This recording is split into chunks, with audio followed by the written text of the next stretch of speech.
आज आम महामहिम राज्यपाल सहित भेटा विजु छात्र जनता दल और विजु युव जनता दल दुईटी प्रतिनिधि मंडली आसीलु। महामहिम राज्यपाल दृष्टि आकर्षण कलु जो भली भाव में नवीन बाबू मुख्यमंत्री आसन में थिबा बेले विजु जनता दल शासन में थिला बेले ओडिशा रे सबुबले शिक्षा और स्वास्थ्य को टॉप प्रायोरिटी निया जाइथिला। दुखर विषय ए सरकार शिक्षा व्यवस्था धराशायी एवं स्वास्थ्य व्यवस्था रसातल को गला। विशेषकर आम तीनोटी घटना उपरे दृष्टि आकर्षण करने को चेष्टा करितिलो।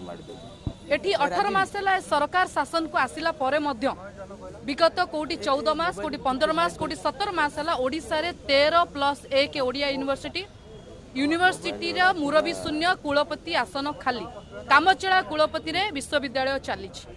एवं द्वितीय कथा 17टी यूनिवर्सिटी भितर प्रायतः 2400 टीचिंग एवं 2000 नॉन टीचिंग पोस्ट खाली पड़ी। ताले विश्वविद्यालय चलिबो केमिति आमे प्रश्न करितु।